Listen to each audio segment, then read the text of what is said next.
কিছু কিছু ব্যাপার আছে যেগুলোতে রোজা ভাঙে না, কিন্তু আমাদের মধ্যে ব্যাপক সংশয় তৈরি হয়, কনফিউশন তৈরি হয় যে আসলে কি রোজাটা ভাঙলো কিনা। সেগুলো কি আমরা এবার সেগুলো শুনবো। 3 নম্বর সাব পয়েন্টটা তো ক্লিয়ার যে কিছু কিছু কাজ আছে যেগুলো করলে আসলে রোজা ভাঙে না। Things or actions that don't invalidate the fast, এটা আপনার রোজা ভাঙবে না। সেগুলো কি? এক নাম্বার হচ্ছে ভুল করে যদি কেউ খায়, যেটা আমাদের আগের পয়েন্টে আমি ক্লিয়ার করে দিয়েছি, অথবা জোর করে যদি কাউকে খাওয়ানো হয় তার রোজা ভাঙবে না, এটা আপনারা ইতিমধ্যে জেনেছেন। একটা হাদিস শুনে সহিহ বুখারী, রাসূল সাল্লাল্লাহু আলাইহি ওয়াসাল্লাম বলেছেন, মান নাসিয়া ওয়া হুয়া সাইম ফাআকালা আও শারিবা, রোজা অবস্থায় কেউ যদি ভুল করে খেয়ে ফেলে, ফালিউতিম্মা সাওমা, সেজন্য তার রোজা পূর্ণ করে। তার রোজা ভেঙে গেছে মনে করে সেজন্য খাওয়া শুরু না করে, সেজন্য রোজা পূর্ণ করে। কারণ ফাইন্নামা আতআমাহুল্লাহু ওয়া সাফা, কারণ আল্লাহই তাকে খাইয়েছে, আল্লাহই তাকে পান করিয়েছে। কিন্তু ভুল করে খেয়ে ফেলছেন, এটা তো আপনার হাতে ছিল না। তাহলে ভুল করে খেলে তার রোজা ভাঙবে না, কাজা কাফারা কিছুই লাগবে না, just you continue you Siam. Okay. 2 number হচ্ছে এটা বিবাহিতদের জন্য, যেহেতু মোস্ট অফ দা অডিয়েন্স আর 18+, কোনো অসুবিধা নাই। আর ইসলামে কথাগুলো আসলে বাঁচতে হলে জানতে হবে না। সেটা হচ্ছে আমরা শুনেছি যে বিবাহিতরা ফিজিক্যাল ইন্টারকোর্স যদি করে, দেহ থেকে সিমেন আউট হলে রোজা ভেঙে যায়, কিন্তু স্বাভাবিক মেলামেশার সাথে রোজা ভাঙে না। কিস করা, হাগ করা হাজবেন্ড ওয়াইফের মধ্যে, এই যে সখ্যতা, এই ব্যাপারগুলো যদি দিনের বেলায় ঘটে এতে রোজা ভাঙে না। ব্যাপারটা বুঝতে পেরেছেন না সবাই? একটা দলিল শুনেন। আমাদের আয়েশা রাদিয়াল্লাহু তাআলা আনহা বলেন, কানা নবী সাল্লাল্লাহু আলাইহি ওয়াসাল্লাম ইয়াকাব্বিলু ওয়া হুয়া সাইম, রমাদানের রোজা অবস্থায় তিনি আমাদেরকে কিস করতেন, ওয়া ইউবাশিরু, আমাদেরকে হাগ করতেন, ওয়া হুয়া সাইম, রোজা অবস্থায়। এতে রোজার কোনো সমস্যা হতো না, তবে এটা রিকমেন্ডেড না। স্বামী স্ত্রীর একান্ত মেলামেশা দিনের বেলা রিকমেন্ডেড না, কারণ এটা থেকে সে সেক্সুয়ালি এক্সাইটমেন্টের দিকে চলে যেতে পারে, ফলে ভুল করে সে এমন কাজ করে ফেলতে পারে যেটাতে তার রোজাটাই ভেঙে যাবে। আর ইচ্ছা করে রোজা ভাঙলে কি করতে হয়? কাজাও কাফারাও, খবর আছে না? সেজন্য এটা খেয়াল রাখতে হবে। 3 নাম্বার, এটাকে আরবিতে বলে আল ইহতিলাম, ওয়েট ড্রিম, বাংলায় বলে স্বপ্ন দোষ। ঘুমের মধ্যে এমন কিছু দেখলেন ফলে আপনার সিমেন আউট হলো, আপনার রোজা ভাঙবে না, কারণ এটা কি ইচ্ছা করে করছেন আপনি? এটা কার হাতে? আল্লাহর হাতে। এতে রোজা ভাঙে না, শুধু আপনি ঘুম থেকে উঠে ফরজ গোসলটা করে নিলেই হবে। প্রিয় ভাইরা, মুসলিম কমিউনিটির ভাইরা, কথা কি বুঝতে পারতেছেন? আচ্ছা। 4 নাম্বার হচ্ছে ব্লাড টেস্ট। অনেকে বলে যে হুজুর ব্লাড টেস্ট করা যাবে কিনা রমাদানে? ব্লাড টেস্ট করা যাবে। ব্লাড টেস্ট করলে রোজা ভাঙে না, এটা খুবই জরুরি একটা মাসালা, প্রায় আমাদের লাগে। 1-2 সিরিঞ্জ ব্লাড নিলে ভাঙে না। তবে যদি অনেক বেশি অ্যামাউন্টের ব্লাড নেয়, এতে যদি আপনি ক্লান্ত হয়ে পড়েন, সেক্ষেত্রে আপনি রোজা ভাঙতে পারবেন, পরে কাজা করলে হবে। 5 নাম্বার হচ্ছে অনিচ্ছাকৃত বমি। এটা আমি আগেও ক্লিয়ার করেছি যে ইচ্ছাকৃত বমি করলে রোজা ভাঙে, কিন্তু অনিচ্ছাকৃত যদি বমি চলে আসছে, ভমিটিং হচ্ছে, আমার রোজা ভাঙবে না। 6 নম্বরে নোজ ব্লিডিং, নাক দিয়ে অনেকে রক্ত পড়ে না, নাক দিয়ে রক্ত ঝরলে মানুষের রোজা ভাঙে, আনলেস যদি অনেক বেশি অ্যামাউন্টের হয়, আপনি ক্লান্ত হয়ে পড়েন, তখন তো আপনি রোজা ভাঙতে পারবেন। 7 নাম্বার, রোজা রেখে দাঁত ফেলতে পারবো কিনা? জি, রোজা রেখে আপনি আপনার দাঁতকে রিমুভ করতে পারবেন, খুব বেশি যাতে রক্ত বের না হয় সেটা আপনি খেয়াল রাখবেন। দাঁত ফেললে যে রক্ত বের হয় এতে রোজা ভাঙে না। 8 নম্বর পয়েন্টটা খুবই গুরুত্বপূর্ণ, এটা খেয়াল করে শুনতে হবে। কান দুইটা খরগোশের কানের মতো খাড়া করে শুনেন, খুব মনোযোগ দিয়ে। 8 নম্বরটা হচ্ছে ইনজেকশন। রোজা রেখে ইনজেকশন দেওয়া যাবে কিনা? কিছু কিছু ইনজেকশন দেওয়া যাবে, কিছু কিছু দেওয়া যাবে না। কোনগুলো দেওয়া যাবে না? এনার্জেটিক ইনজেকশন দেওয়া যাবে না। যে ইনজেকশনে ফুড সাপ্লিমেন্টারি আছে, যেটার মধ্যে নিউট্রিশন ভ্যালু আছে, এই ইনজেকশন গুলো দেওয়া যাবে না। এমনও ইনজেকশন আছে যেটা দিলে 7 দিন আপনার আর খাওয়া লাগবে না, একেবারে তরতা যাবে, এরকম ইনজেকশন দেওয়া যাবে? তো আপনি সিস্টেম করে খাইলেন কেমন জানো, তাই না? আপনি অন্য ওয়েতে দেহে এনার্জি ইনপুট করলেন, এটা করলে রোজা ভেঙে যাবে। তাহলে food supplementary injection, nutrition value আছে এরকম injection, energetic injection, energy boost up করে এরকম ইনজেকশন দিলে রোজা ভেঙে যায়, এগুলো দেওয়া যাবে না। কিন্তু পেইন কিলার যে ইনজেকশন গুলো আছে এটা দিতে পারবেন। পেইন কিলার ইনজেকশন দিতে পারবেন, অ্যান্টিবায়োটিক ইনজেকশন দিতে পারবেন, অ্যানেস্থেটিক ইনজেকশন দিতে পারবেন, এই জাতীয় মেডিকেশন ইনজেকশন গুলো দিতে পারবেন। কোভিডের যে ইনজেকশন এগুলো আপনি দিতে পারবেন, এগুলোতে রোজা ভাঙে না, কারণ এগুলোতে আপনার স্টোমাকে কিছু পৌঁছেও না, আপনাকে শক্তিবর্ধক কিছু দেহে প্রবেশও করাচ্ছে না, আপনার এনার্জিও বাড়ে না। আপনার এনার্জি বাড়ে না, আপনার নিউট্রিশন ভ্যালু অ্যাড হয় না, আপনার স্টোমাকে কিছু পৌঁছে না, এই জাতীয় সব ইনজেকশন দেওয়া যায়। ইনজেকশনের পয়েন্টটা ক্লিয়ার? 9 নম্বরে কিছু কমন ব্যাপার আছে। এই কমন জিনিসগুলো আমাদের মনের মধ্যে প্রায় প্রশ্ন জাগে যে এগুলো করা যাবে কি যাবে না, এগুলো ক্লিয়ার করি। এর মধ্যে 1 নম্বর হচ্ছে টুথপেস্ট। রোজা রেখে টুথপেস্ট দিয়ে ব্রাশ করা যাবে কিনা, বলেন যাবে কি যাবে না? যাবে, কে কে হাত তুলুন তো দেখি। হ্যাঁ, মাত্র 1 জন, 2 জন, 3 জন, 4 জন, 5 জন, 6 জন, দল ভারী হচ্ছে আস্তে আস্তে। হ্যাঁ, টুথপেস্ট দিয়ে ব্রাশ করা যাবে কি যাবে না? যাবে মাত্র 5 জন। আর যাবে না কয়জন দেখি? যাবে না, অনেকে যাবে না। অনেকে হাত তুলে নাই, ভাবছে কোন জায়গায় হাত তুলে কোন বিপদে পড়ি। চুপচাপ দেখি যে কোনটা জিতে। যাবে না? যাবে না, দল ভারী না? যাবে? এই সুন্দর বলছে, যাবে, কিন্তু না করাই ভালো। হ্যাঁ হ্যাঁ, যাবে। টুথপেস্ট দিয়ে ব্রাশ করলে রোজা ভাঙে না, তবে যদি খুব স্ট্রং টুথপেস্ট হয় এগুলো ব্যবহার না করা ভালো। দিনের বেলায় মেসওয়াক করা ভালো। হ্যাঁ, মেসওয়াক করলে ওইটা সবচেয়ে সেফ। তবে যদি আপনি টুথপেস্ট দিয়ে ব্রাশ করেন আপনার রোজা ভাঙবে না ইনশাআল্লাহ। কেউ কেউ মাকরু বলেছেন, কিন্তু আপনার রোজা ভাঙবে না। মাউথ ওয়াশ সেম, যাবে, কিন্তু রেকমেন্ডেড না। হ্যাঁ, গার্গল করতে গেলে আবার ভিতরে চলে যাবে। সিম্পলি কুলি করা যাবে, কিন্তু আপনার রোজা ভাঙবে না। কিন্তু দিনের বেলায় আমরা টুথপেস্ট, মাউথ ওয়াশ এগুলো ইউজ না করে কোনটা সাজেস্ট করি? কোনটা? মেসওয়াক করেন তো আপনারা?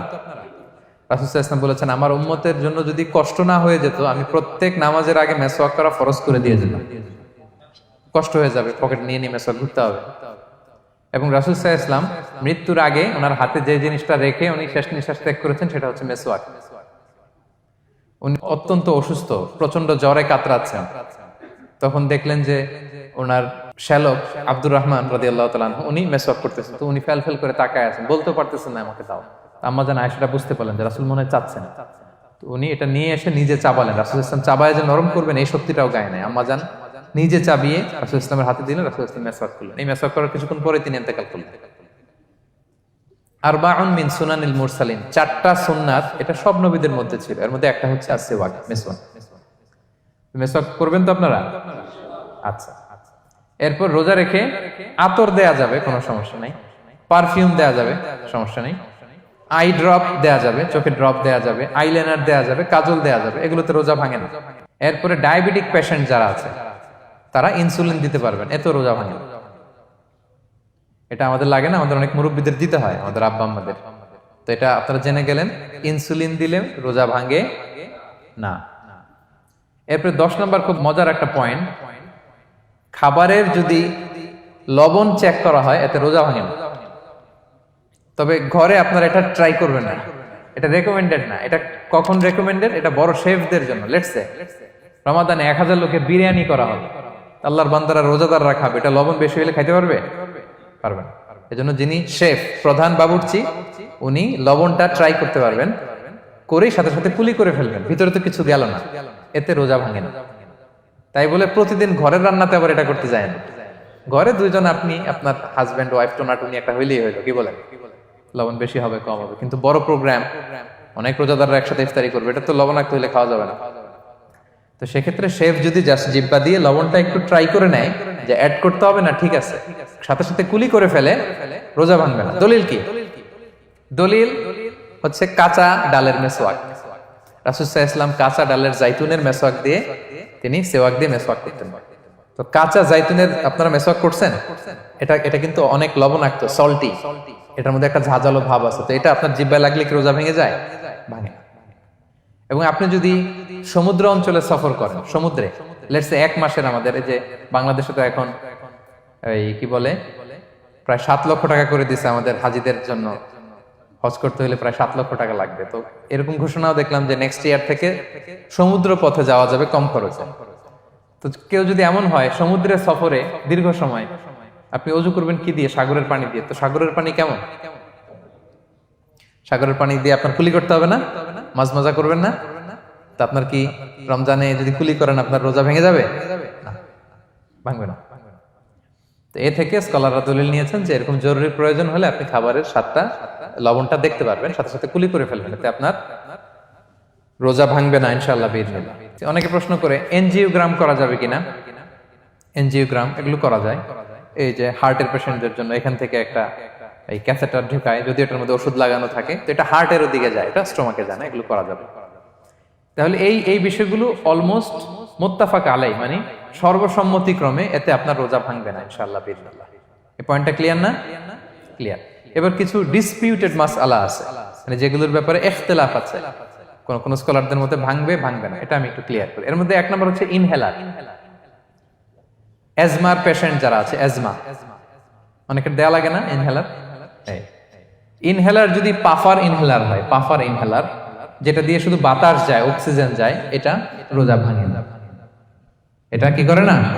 রোজা ভাঙে না। পাফার ইনহেলার যেটা দিয়ে অক্সিজেন পাস করে, রোজা ভাঙবে না। কিন্তু যদি ভ্যাপোরাইজেশন হয়, অথবা একটা আছে DPI, dry powder inhaler, punch করলে একটা পাউডার সহ ভিতরে যায়, অ্যাজমাটা কমায় দেয়, ওই পাউডার দিয়ে করলে কিন্তু রোজা ভেঙে যাবে। ভ্যাপোরাইজেশন হলে বা ডিপিআই ইনহেলার হলে আপনার রোজা ভেঙে যাবে। ইনহেলার ক্লিয়ার তো সবার কাছে? আচ্ছা, এরপরে যাই সামনে। সাপোসিটরি বুঝেন তো না? ডুশ বলে, প্রচন্ড জ্বর কমে না, তখন ডাক্তার বলে যে পায়ু পথে, অ্যানাল পিল বলে এগুলাকে, পায়ু পথে এটাকে ইনপুট দিতে হয়। এই সাপোসিটরি এটা একটা ডিসপিউটেড মাসালা। হানাফি স্কুল অফ থটে রোজা ভেঙে যায়। আমরা যেহেতু বেশিরভাগ হানাফি স্কুল ফলো করি, হানাফি মাযহাব, তো আমরা এটাই সাজেস্ট করি সাপোসিটরি না দেওয়া। তবে অন্যান্য স্কলারদের মতে রোজা ভাঙবে না, বিশেষ করে ইবনে তাইমিয়া আলাইহি রাহমার মতে রোজা ভাঙবে না। এখানে প্রসঙ্গ যেটা হচ্ছে, সাপোসিটরি সাধারণত দিতে হয় ইমার্জেন্সি পিরিয়ডে। কি বলেন? জ্বর আর কমে না, কঠিন অবস্থা, তো ওই অবস্থায় তো রোজা এমনি ভাঙা যায়। প্রচন্ড অসুস্থ হলে ভাঙা যায় না রোজা? ভাঙা যায়। তো আপনি রোজা ভাঙবেন, পরে কাজা করে ফেলবেন, সাপোসিটরি দিবেন, অসুবিধা নেই। আচ্ছা, এয়ার ড্রপ, কানের যে ড্রপ আছে, এটার মডার্ন স্কলারদের মতে, যে ফিক একাডেমি গুলো আছে, এদের মতে রোজা ভাঙবে না, কিন্তু হানাফি স্কলারদের মতে রোজা ভেঙে যাবে। তো আমরা সাজেস্ট করি এটা আপনি না দেন, আগে পরে দেন। 3 নাম্বার, হার্টের পেশেন্টদের একটা ওষুধ দিতে হয়, এটাকে নাইট্রোগ্লিসারিন ট্যাবলেট বলে, জিহ্বার নিচে দেওয়ার সাথে সাথে বডি এটা অ্যাবজর্ব করে ফেলে, ওষুধটা আর থাকে না জিহ্বার নিচে। জিহ্বার নিচে এটাকে প্লেস করলে সাথে সাথে এটা বডি অ্যাবজর্ব করে, এখানে আবার পাম্প শুরু হয়ে যায়। তো হার্ট অ্যাটাক করলে এটা দেয়। আধুনিক যে ফিক একাডেমি গুলো আছে তাদের মতে রোজা ভাঙবে না, কিন্তু হানাফি স্কুল অফ থটে তাদের মতে যেহেতু সম্ভাবনা আছে কিছু চলে যেতে পারে, যদিও যায় না, হানাফি মাযহাব হচ্ছে খুব ইহতিয়াত অবলম্বন করে, অত্যন্ত বেশি সাবধানতা অবলম্বন করে। কিন্তু মডার্ন ফিক একাডেমি গুলো তাদের মতে হার্ট পেশেন্টদের জন্য নাইট্রোগ্লিসারিন ট্যাবলেট যদি জিহ্বার নিচে রাখেন রোজা ভাঙবে না। হিজামা, কাপিং, হিজামা চিনেন তো? হ্যাঁ, হিজামা করছেন কেউ এখানে? আপনি করছেন, আর কেউ? অনেকে করছে দেখি মাশাআল্লাহ। এটা এখন অনেক পপুলার হচ্ছে, রাসূল সাল্লাল্লাহু আলাইহি ওয়াসাল্লাম কিন্তু করতেন। এখন দেখবেন যে অনেক বড় বড় সেলিব্রিটিরা, অ্যাথলেটরাও করে। এরকম কাপিং এর টিউব আছে, পিঠে একটু কেটে ওটাকে লাগায় দেয়, আস্তে করে এই রক্তগুলো বের করে ফেলে, ব্যথা ট্যাথা, পেইন টেন এগুলো কমে যায়। এখন কিন্তু এটার অনেক প্রচলন বেড়েছে। হানাফি স্কুল অফ থটে হিজামাতে রোজা ভাঙে না, অন্যান্য স্কুল অফ থটে ভাঙে। তো হিজামা তো ইমার্জেন্সি কিছু না, আমার দিনের বেলায় কেন রমজান মাসে হিজামা করা লাগবে, আমি ইফতারের পরে হিজামা করলাম। আচ্ছা, ব্লাড ডোনেশন করলে রোজা ভাঙবে কিনা? এক ব্যাগ যে রক্ত নেয়, ভাঙবে কিনা? হাম্বালি মাযহাব অনুযায়ী ভেঙে যায়, হানাফি মাযহাব অনুযায়ী ভাঙে না। আমরা হানাফি স্কুল ফলো করি, সো আপনি ব্লাড ডোনেট করতে পারবেন, ভাঙবে না। তবে অনেক ব্লাড ডোনেট করার কারণে যদি আপনি অসুস্থ হয়ে যান, দুর্বল, ওই অসুস্থতার কারণে আপনি ভাঙতে পারবেন। তবে এটা রেকমেন্ডেড, যদি ব্লাডের কারণে মুমূর্ষু রোগীর জীবন যায় অবস্থা, তখন অবশ্যই আপনি ব্লাড ডোনেশন করবেন, যাতে করে একজন মুমূর্ষু রোগী জীবন ফিরে পায়। তো এই পয়েন্টটা তো ক্লিয়ার না সবার?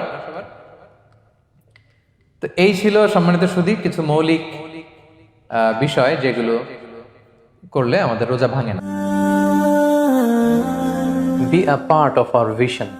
Do listen and share the khair.